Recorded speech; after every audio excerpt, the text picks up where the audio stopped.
What's up, faithful? You're listening to another episode of the 49ers Web Zone No Huddle podcast, a part of the Odyssey Network. I'm Brian Rennick. He's Al Sacco. And Al, it is August 29th. We are less than 2 weeks away from week one of the NFL season. We are actually specifically 1 week away from the open of the season. But for the 49ers, Monday Night Football against the New York Jets. And Brandon Aiyuk and Trent Williams are still not signed. And on top of that, the 49ers had press availability yesterday with Kyle Shanahan and John Lynch, and it did not go very well. I don't think the team looked good. I don't think Brandon Aiyuk looked good. I think the one person who came out a little bit unscathed was Trent Williams, but we'll talk about that. But I know that you're kind of over this situation as much as I am as well. I tried a long time to defend Brandon Aiyuk, and I'm less inclined to do so right now. You know, I guess you're gonna get surly Al right now, because I'll tell you what, I'm fed up. Yeah. I thought yesterday, and listen, they can re-sign Aiyuk as we're recording the show. It doesn't change the shit show that got us here to be. And I thought yesterday was a fucking embarrassment. I thought it was an absolute embarrassment, and here's why. You get up in the morning and you hear Mike Garafolo has a report that the 49ers expect Brandon Aiyuk to be on the field today. What? On the field? Why? Because just like that? Because preseason's kind of over. He's just back now. And then you have Greg Papa, or what the hell's his name? Bob Papa, whatever the hell his name is. Greg Papa. Yeah. On KMBR saying, Garafolo said this report, and we expect Brandon Aiyuk should be on the field. And the Niners are saying, well, he was cleared from his fake fucking back injury that didn't exist. So we expect him to be on the field. Okay, so you cleared him from his fake injury, and now you just expect him to be on the field. So the Niners are obviously putting that out there, right? Mm-hmm. To Garafolo, to maybe to Papa, to whoever. Yeah, we expect him to be on the field right now. And of course he didn't show up. Of course. And then you have their press availability before with Shanahan and Lynch, who are obviously pissed, and I can't blame them. They're not the ones who do the money. I'm sure they want him on the field too. They want to beat the Jets in week one. And Lynch is obviously annoyed and says, yeah, at some point we got to get him on the field.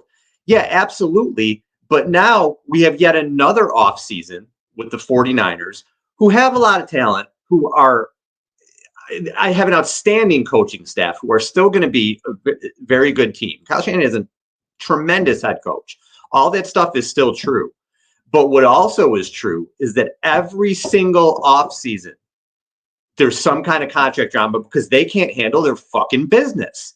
And Aiyuk is not clear the blame here at all. Aiyuk has acted like a diva, an absolute diva. He's acted like a child at points this offseason. And I don't know what the numbers are. Maybe they are insulting to him. That's not for me to say. But neither side to me has acted very well, or it has come across very well in this, I should say. And the way that yesterday went to me just pissed me off, even more so when you have Trent Williams, who now we're hearing he might be willing to just sit out into the season. How did you not talk to Trent? You know what Trent's like. You know what his contract situation was. How did you have a conversation with him 2 months ago? Where's your head at? What do you want to do? We don't want this to linger. And everybody in the world, including me, thought he's just sitting out camp. He's going to be back with a couple weeks before the season. That's not the case, people. He wants his money. If he doesn't get his money, he's not going to be on the field. So now you have a team whose window is closing, and you're fucking around. I can't fathom how it's gotten to this point. I can't fathom how it happens every single offseason. And Brandon Aiyuk, who isn't even he's not Justin Jefferson. He's not a Jamar Chase. There wasn't this much whatever with Nick Bosa last year, because Aiyuk has kind of made it about himself the way he's handled it, whether he's done it intentionally or not. So I just thought the whole last couple of days to me was kind of fucking embarrassing. It really was. And I'm sorry to say that. And I'm sorry if people get mad and are going to say, oh, you're negative, blah, blah. That's the way I feel. I feel like other fans feel the same way. Fans are frustrated. So what does he say in The Wedding Singer? I have a microphone and you don't. So you got to listen to me.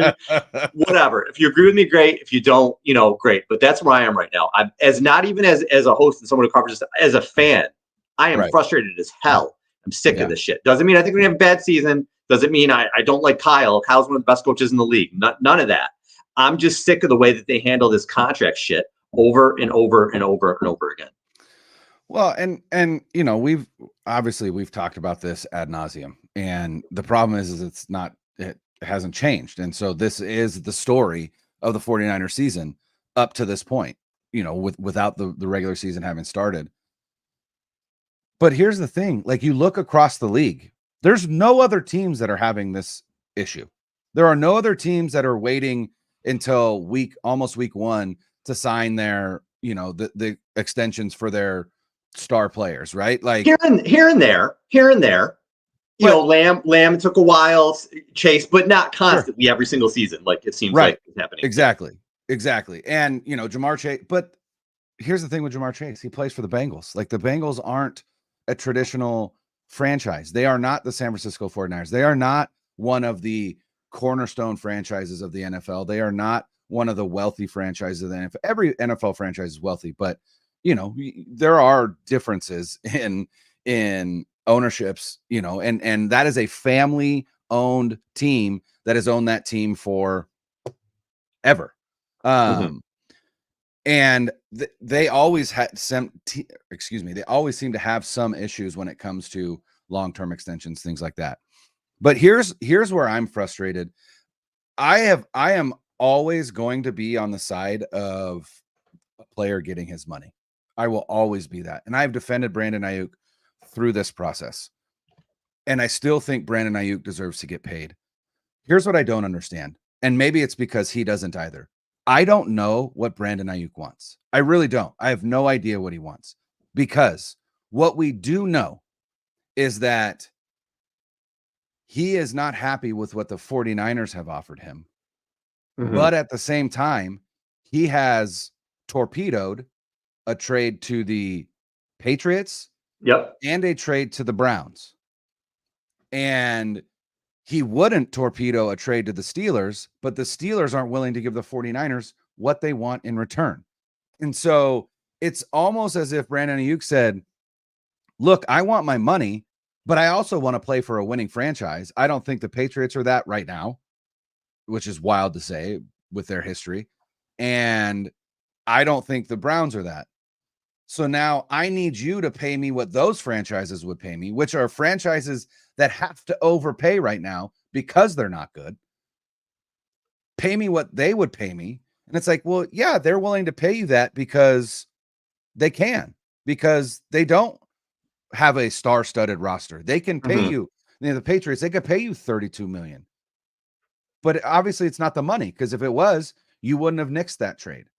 So it's like he's trying to have his cake and eat it too. And he's trying to force himself either to his preferred destination or force the 49ers to pay him something that they're not willing to pay him. And so it's like, you got to choose, man. You got to either stay with the 49ers and take a little bit less money to play with a winning franchise, or you let them.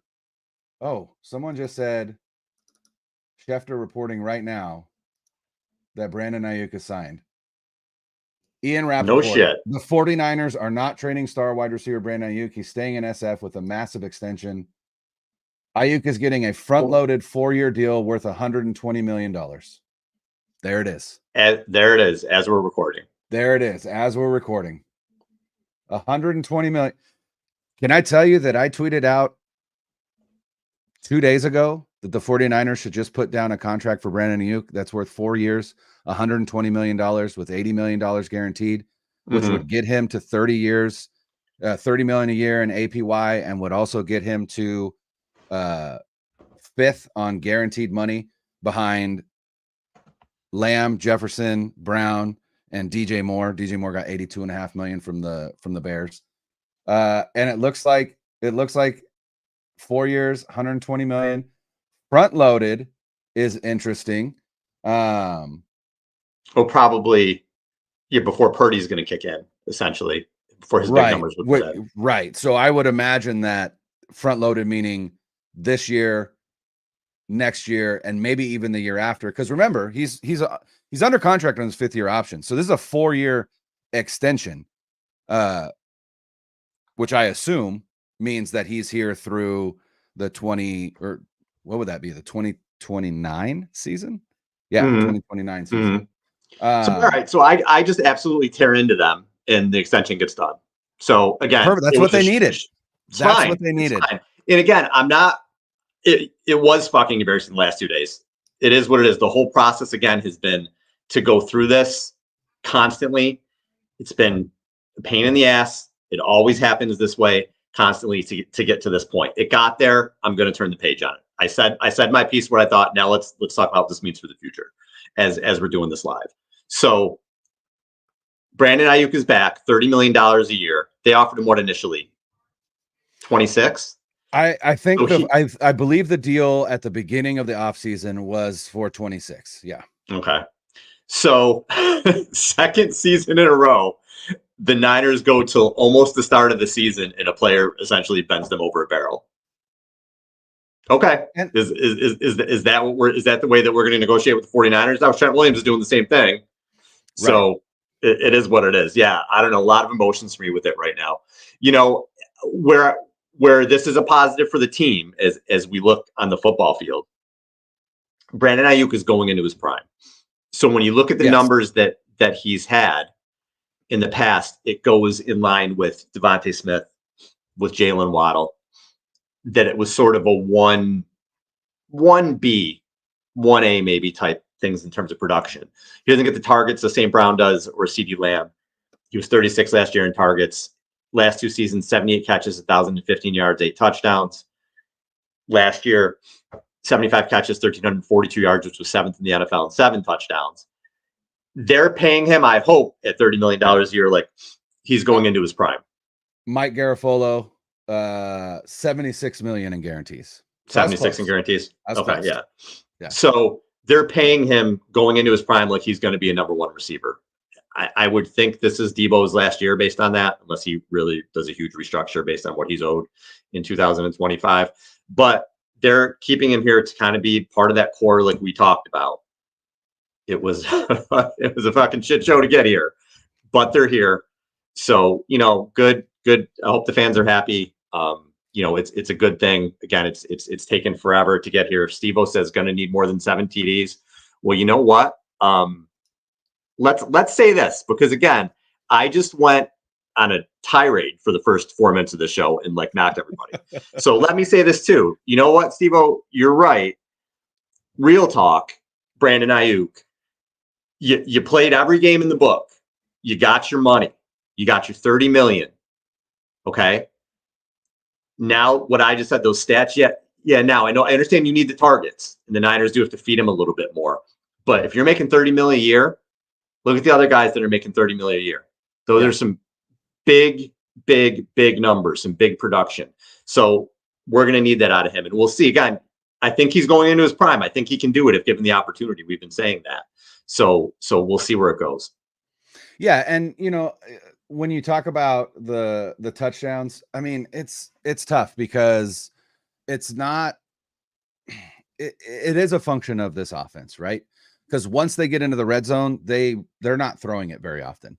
And Brandon Aiyuk is not a traditional red zone target, right? He's not 6'4", where you just throw him jump balls and he gets 10, 11 touchdowns like Mike Evans every year, right?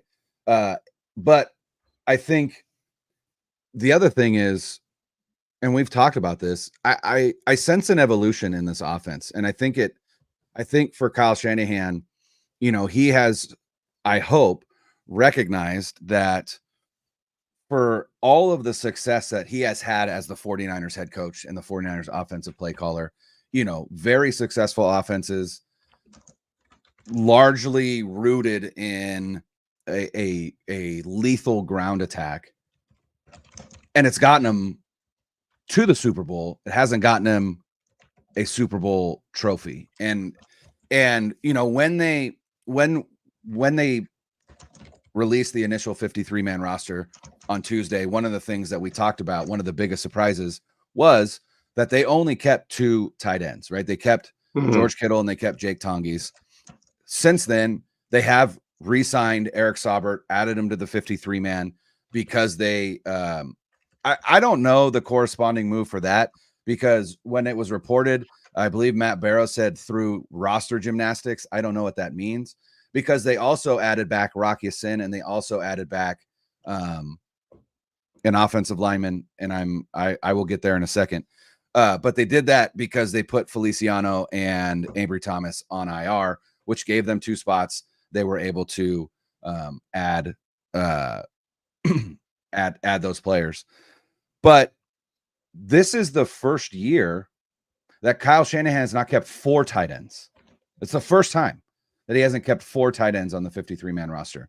And in years past, those 4 tight ends have been like George Kittle, 2 guys who can block, and then Ross Dwelly, right? Like that was kind of, the nature. And Kittle obviously is a blocker. Saubert is a blocker. Tongies is not.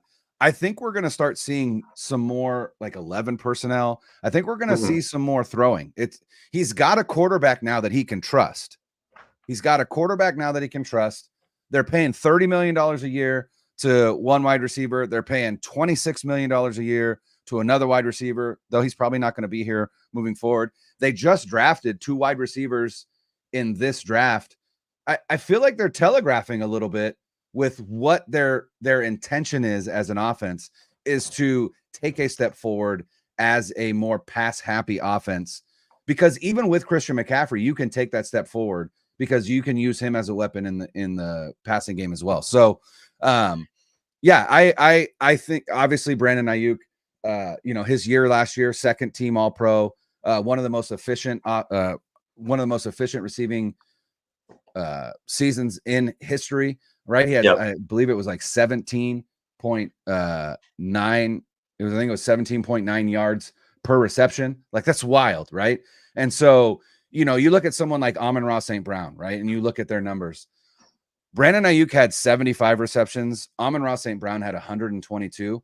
Amon-Ra St. Brown had 130 more yards on the season than Brandon Aiyuk did. Again, that just kind of tells you the role that each of them play in the offense. And it goes to show the kind of receiver that Aiyuk can be. Not to cut you off, but do you just want to put the StreamYard link on Twitter and see if people want to come and talk about this? Sure. How much time you got right now? All right, I'm just going to do it. I don't know if anybody's going to do it, but yeah. All right, I just put our StreamYard link on Twitter. If anybody comes in and talks about it, or if you're listening to the show on YouTube and you want to hop on, go to my Twitter page and literally go to our StreamYard. And as people pop on, I'll let you in one at a time. I don't know if this is going to work. I don't even know if we can do it, but that's what I did. So if fans want to come in and talk about it, that's what we'll do. Sorry, you can go ahead with your thoughts. No, I'm just saying, like, I feel like this past season was an indication of what Brandon Aiyuk can do moving forward and entering his prime. I think you're just going to see more and more of that. And I think those numbers, like touchdown numbers, are going to go up as well, just as a product of, building on his success, having a quarterback he has a rapport with. And I think, again, a Kyle Shanahan offense that might look to throw the ball more than we have seen in years past. Yeah, I definitely think there's going to be a switch with that. And as you move to Purdy, this is somebody that, barring a disaster this year, somebody that they're going to build around the offense around now. I think you will see throwing more. Again, McCaffrey's 28 years old. I don't know if McCaffrey's healthy right now with his calf. So as they progress, as they turn into more of a throwing team, what is this you just put up here now? This is Brandon Aiyuk's agent posted a screenshot of him and Brandon Aiyuk FaceTiming. And it says, "We worked hard for that smile at Brandon Aiyuk." So again, just a happy day for 49ers fans, a happy day for Brandon Aiyuk. And I'm thrilled, absolutely thrilled to stop talking about this. Yeah, that's the other thing too. Like, dude, it's been a long offseason with this. Like, it's dominated the news. It's all we've been able to talk about. I mean, now we're going to switch to Trent Williams. Yeah, obviously, that's going to be the next thing here. But maybe they will be more willing to do something with Trent. Now that this is done, maybe they have an idea of what the money is going to be if it is up front, how they can work things, and they can maybe get something done with Trent now.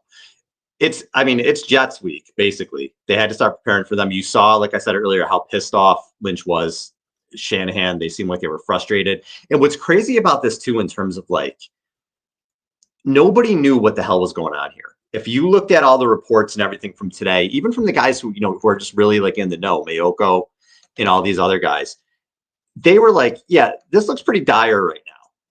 Like, this looks pretty bad. Like, Niners are clearly frustrated. It doesn't, all the good vibes that were a week ago doesn't seem like there is now. And then I don't know if Aiyuk came to Jesus with something. I don't know if the Niners upped their offer.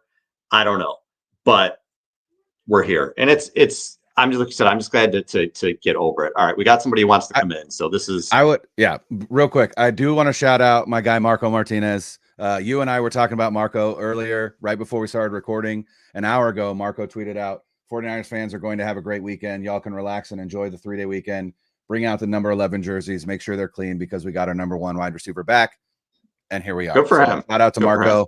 Shout out to Marco and his source. He nailed it. Hey, this is Sean. Sean, what's up, man? Sean, you're on mute, buddy.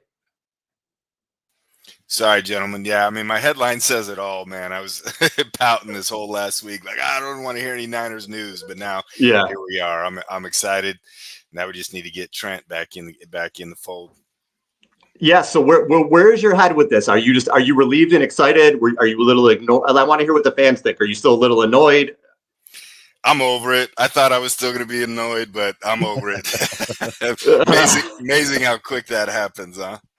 Yeah, I don't know if you were listening to the beginning of the show, but I was pretty pissed for the first 4 minutes because I thought yesterday was a joke, the way that it all kind of went down. So to go from that to this, it's pretty cool. So quite a relief for sure. But now we need Trent back. I mean, he's the most important one, but I got to imagine that management is on board. They got something and it'll be done pretty quick. So I hope so. Sean, where are you calling from?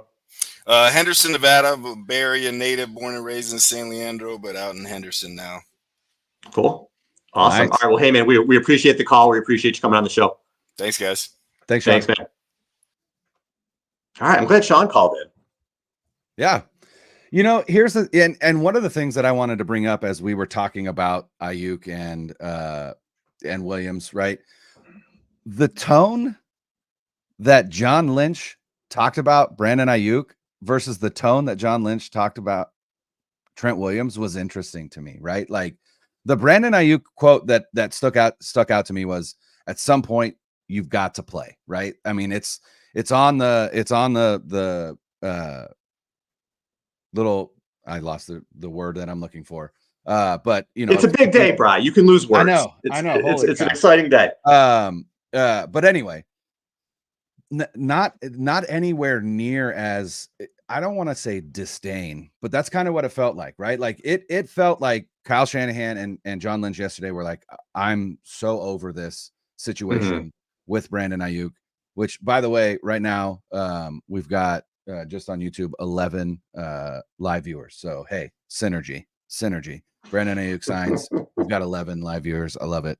But I still think that as much as we've heard from like Josina Anderson, Trent is willing to let this go into the season. It has always felt like the contentious one was Brandon Aiyuk, and that they would figure out Trent in time. And I still feel that way. I genuinely do. I still feel like they're going to do what they need to do for Trent, and Trent is going to be back. Is it by week 1? I certainly hope so. To be fair, Brandon Aiyuk signed earlier than Nick Bosa did last year, right? So there is that. And maybe we get there with with Trent Williams as well. But I saw someone tweet out that the 49ers signed Brandon Aiyuk, that that they get the guy that is kind of the engine that helps this offense run. No, they didn't, because they didn't sign Trent Williams. Trent Williams is the engine that makes this offense run. Right. And they definitely need to make sure that he's back. So that's where the focus goes next, again, is on Trent. So we're recording this on a Thursday.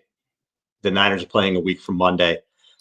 I think that Aiyuk is going to be good. Get him into practice. I fully expect him to be ready for week 1. Will he play 100% of the snaps? I don't know, but there's no reason to think that he can't play a majority of the game with about a week and a half to get ready and everything else, assuming his back injury is okay.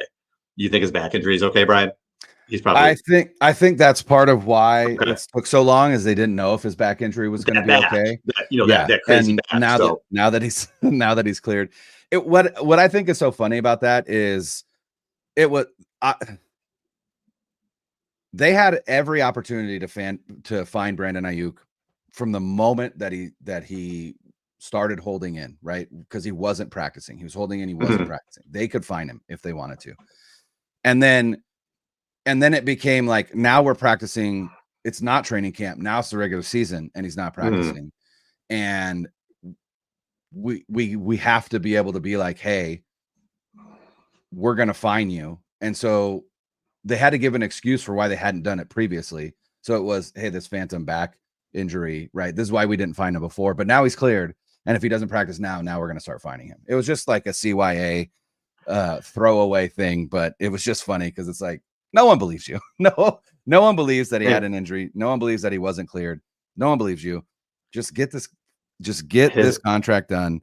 And they did. The act worked. Kudos. He got the Niners for the second year in a row. Again, they had a play. I mean, Bosa did it very quietly. Aiyuk did it loudly to the point of annoyance, but he did it loudly. It's all anybody was really talking about. You know, you had CeeDee Lamb, Jamar Chase, these stars were in the same situation. The Dallas Cowboys in a similar situation. All anybody talked about was Brandon Aiyuk. It showed you that the Niners pretty much dominate everything right now. But again, for the second year in a row, you had a player kind of take them to the end and got what they wanted to. So hopefully this stuff gets figured out earlier. I understand negotiations. I get it. Like I really do. But when you consistently drag them on this long, and then your best final is still is what the player wanted to begin with, like, what was the point? What was the point? If this is where you got, what was the point? At what point did you think that you would win this negotiation? That's the one thing that is frustrating to me, because I feel like we're going to continue to go through this every year that a player, like next year, it's going to be Diamador Lenore, right? Lenore's the next one up to get paid. Are we going to be waiting until 9 days before the 49ers play week 1 before Lenore gets signed? Like, he's a free agent. He's going to be a free agent. So it'll have to be March. That's a good point. I guess. Yeah. Cause they can't, unless they negotiate an extension during the year with him, which they could, but no, that's a good point. So, and again, we'll see with Trent, because Trent's really got to get done in the next few days too, to be ready for week 1. And if Trent's not there, I'm very nervous about week 1 with that Jets front. But again, we'll make this about Aiyuk right now, since he signs the 4-year, $120 million deal. Now, what does this mean for Deebo Samuel? I think a couple things. I think Deebo Samuel is going to play out of his mind this year, which is great for the 49ers. Reason he's going to do that is he's probably playing for a new contract with the new team next year. There's no way he's coming back at 20 plus. I'd have to look exactly what his cap it is, but it's way over 20 million. Really doesn't look like he is. And again, this isn't for all the people who are like, hey, Deebo's going to be gone. Deebo's been phenomenal for this team. Deebo is a matchup nightmare when you have to game plan against him for other defenses. So we do not want Deebo to go anywhere. But the Niners took a first wide receiver in the first round this year in Ricky Pearsall, who looks like he could step in and will eventually take over for Deebo Samuel. So that's where it goes. So it'll be interesting to see what happens this year. The Niners could feed Deebo like, a running back last year of their contract, where they just find all different ways to use him, constantly get him the ball. I think he's going to have a huge, huge season this year, which again is good for the team. And then next year you'll get into the Pearsall, Aiyuk, Kittle will still be there. Maybe Jacob Cowing steps up, and like you said, Brian, maybe more into a pass first type of offense with Brock Purdy. But look, it's been frustrating. I would say Deebo's cap hit is 24.2 million next year. That's not happening. It's a dead cap hit of 15.1 if they trade or cut him. So they'd be saving $9 million on the cap just straight up cutting him if they needed to. So again, the likelihood of him being a 49er past this season is probably pretty low. Yeah, unless there's some kind of wild restructure or something like that. But here's an interesting tidbit from Diana Rossini, who also plugged in the NFL. She tweeted out 5 minutes ago, this was not a new deal for Brandon Aiyuk. Nothing changed the last few weeks in terms of numbers. Let's hope the ramp up period goes well. So that's interesting to me. So this deal that he just accepted seems like it's been on the table for a few weeks, according to Diana Rossini, which means that these last few weeks have been still him trying to I don't know, negotiate with the Steelers I don't know. That's interesting to me that nothing has changed. He just finally accepted it. And maybe shit just got real yesterday. Maybe. I mean, again, I've never seen, at least I don't think, I've never seen John Lynch that pissed off or seen that pissed off. John Lynch is really good even when he's angry to hide it. And, you know, he's a politician, and I mean that in a good way. He's very good at being the face of the franchise and you know, saying the right things and answering people respectfully and things like that. He looked straight pissed yesterday. He looked fed up. So maybe it did get to a point where it was just like, listen, because again, what I said earlier in the show wasn't yesterday was embarrassing. It was embarrassing. So maybe that's where they were. This is embarrassing, Brandon. Make a decision or get the hell out of here. Maybe that's where they were. And if they did have that contract on the table, unless it was a guarantee thing or whatever, what the hell was the holdup? And so again, Rossini, Schefter also tweeted, in the end, Brandon Aiyuk accepted the same deal that has been on the table since August 10th. It's August 29th right now, so 19 days. Per league sources, his hold-in did not alter any part of his new 4-year, $120 million extension. He took the same deal that had been there for the past 3 weeks, hold-in over. So I will say this to the 49ers, because we didn't know what the Niners were offering, and we did knock them and everything else. You know, it's everybody's fault. If that was the deal that they offered him, I can't blame him for on it. More than fair. Yep. More than fair. We talked about it. His numbers are in line with Devontae Smith and Jalen Waddle. He's getting paid like Amon-Ra St. Brown in numbers wise. More than fair for that. So, yeah, you know, kudos to the. I mean, that's you can't knock the Niners there. I mean, that's shelling out money. Would you say 76 million guaranteed? 76 million guaranteed, front loaded, which likely means a pretty decent signing bonus, which again is something that Jed York had to sign off on, because that money comes to Brandon Aiyuk tomorrow. I can't imagine. I love to be on my phone when I know that the paycheck is going to hit at like midnight, right? For the next month. I'm like, all right, I like watching that. I can't imagine what it's like to be on that phone and be like, boom, $76 million. Just could you imagine? Out. Oh my God. Unbelievable. It must be nice to be born with good genetics. I missed I wouldn't know. I wouldn't know. Here's another thing that's interesting to me now is I'm kind of working through everything in my head. So the Cowboys are in a weird spot because they had to pay CeeDee Lamb, which they did. If they want Dak back, they'll have to pay Dak, and Micah Parsons is going to have a gigantic contract coming up. And everybody's saying, like, they can't do it. They got to make a decision somewhere. One of these guys, it's maybe why they were hoping for Trey Lance, why they haven't re-signed Dak. Well, the Niners are going to do it. Because the Niners aren't, I mean, again, unless Purdy has a disaster of a season, Purdy's not going anywhere. So the Niners are going to be paying the $30 million wide receiver, the highest paid, or one of them, whatever Bosa is now, defensive player in the league, and your $55 to $60 million quarterback. The Niners are going to be doing it. So it will be interesting to see what happens with the rest of the roster here. And this draft class seems to look pretty good, so that's a positive sign so far. But it's going to be really interesting now what happens with the rest of this roster. Are they going to be even more top heavy? Can they do anything with Trent?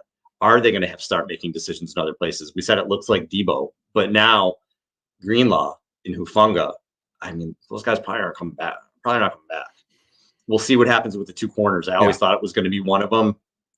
Probably is going to have to be. So we'll see where that goes. But should the Niners have done this? If you think he's your number one receiver with the way the market is in today's NFL, yeah, 100%. Because if you're going to pay that quarterback all that money, I mean, things didn't look super smooth in the preseason.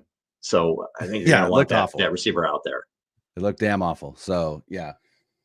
And I also think it's interesting, again, that Rossini's reporting what she reported, Schefter's reporting what he reported, right? That's the 49ers being like, listen, we didn't cave. Brandon Aiyuk and his camp caved. We didn't cave. Right. It was Aiyuk and his camp. And if, whether it's right or not, I would assume that that's probably pretty accurate, because we had heard even at the beginning of August that they had upped their offer to him. We never got details, but we had heard the offer has been upped. And so I would assume that is probably fairly accurate. But again, glad to have this behind us. I would imagine he will play week 1. I would imagine Ronnie Bell will no longer be on the roster anymore. Sorry, and maybe that's in order to and we can touch on it briefly. The 49ers also signed Terrace Marshall, who was a second-round pick from the Carolina Panthers in 2021. A guy that had been linked to the 49ers, 6'4", 210 pounds, kind of a blazer. To me, this is replacing Danny Gray with Terrace Marshall, but Terrace Marshall is a guy that, while he doesn't have a massive track record of success in the NFL, has at least seen the field in the NFL and has stats to show for it. And so, again, just another eye towards maybe this becomes a more pass-happy offense when you bring in guys like Brandon Aiyuk and Terrace Marshall and Ricky Pearsall and Jacob Cowing, and you still have Debo and you have CMC and you have, one of the better receiving tight ends in the NFL. Like this offense, as long as Trent Williams does sign, and as long as the offensive line can hold up, I see no reason why this offense can't be as good or better than it was last season. Yeah, Trent's the big cog, so we'll see what happens there. Man, this was crazy. Me coming on as angry as I've been in a long time and breaking the news kind of when it's happening. That's, going through the range of emotions live while you're doing this. And, in the past, we could just edit the show. I guess we still could before the podcast comes out, but I don't think so. Yeah, I think it's kind of good to kind of just go through the range of emotions. For sure. Oh, absolutely. And again, when we talk about pissing contests, Brandon Aiyuk's agent quote tweeted Schefter's report about it being on the table since August 10th and said, that's factually inaccurate, but the check still cashes. So again, wow. Each side's like, no, I won the pissing contest. My God. No, I won the pissing contest. But you know what? Either way, the pissing contest is over. And I'm glad this is what I think. And again, I could be completely wrong. This is just me reading the situation. Aiyuk wants to play for the 49ers. He wants to play for Kyle Shanahan. He wants to play for John Lynch. He wants to play with these teammates, right? Yeah. This other stuff that's going on is above Lynch and Shanahan. I really don't think they're involved in it in the sense that Kyle makes most of the calls. He's the head coach. John Lynch is the face, he's the VP. But when it comes to the dollars, those guys don't deal with that. They don't deal with the dollars and cents in the year that the contracts. They don't deal with that stuff. So with this happening and this stuff, I doubt John Lynch is on the phone to Adam Schefter or whoever Redfield was done to be like, well, I just want you to know. I don't think John Lynch gives a shit. I think John Lynch wants his team to be good on the field. So wherever that's happening, a lot of people will tweet me and be like, John Lynch. I don't think any of this has anything to do with John Lynch. John Lynch just said, like, I'm an impatient guy. I want to get this stuff done. The contract stuff in this type of thing, the leaks and everything else, maybe I'm wrong, but I don't think Lynch shouldn't have anything to do with it. Yeah, and I'm not. You can name your own names for what you have, where you think that is. I do not think Lynch and Shanahan have anything to do with that whatsoever. And if there is still bad blood and chirping going on, again, I think it's one of those things like, think about where you work. If in your office, if you really love your coworkers and you have a great relationship, and whatever the president of the company or the corporate part of that piece, you're like, fuck those guys. You know what I mean? Yeah. Maybe it's, that sort of thing. So whatever. Yeah. I can't believe there's that back and forth already. Like, just can we just not have nice things? It doesn't matter. Oh my God. Well, the next thing now we have to obsess about is Trent Williams. So we'll see how that goes. But next week, Brian, we get to talk about a real game. Yeah, we do. We've got a lot of fun stuff coming out. We're going to try to get Baldy back on, Brian Baldinger, in the next couple of weeks, hopefully, with Odyssey. So that'll be a lot of fun. And we're going to try to get somebody who covers the Jets next week to help us talk about this Jets game. Hopefully somebody from WFAN. Yeah. And cool. Then also, if we can, I know you and I had talked about it, but would love to get a couple friends of the show on and do a little bit of a season predictions episode, if you will. 100%. A lot of things in the work. We'll be doing that too a lot. This season, if you've been listening or you're a new listener or whatever, we have a lot of guests on, and we also do a lot of cross, with different pods and that sort of thing. So we're going to be doing that too. We have a lot of friends that do this, and it's not competition with us. It's all same team, and we like to have people on and talk Niners with a bunch of different podcasts and YouTube guys. I do also want to say thanks to Chubby's for sending over. George Kittle's got a new collection for Chubby's with shorts and t-shirts. Go to Chubby's Shorts. Just Google it, go to that website, and you can get the George Kittle collection. There's some pretty cool stuff there as well for that. So, whew, it's over. It's over. Go have a drink. Have a drink, and then also, once you're done with that drink, realize Trent Williams still isn't signed and start fretting all over again. Yeah, I'm still kind of annoyed, but all right, for Brian, I'm Al. Later.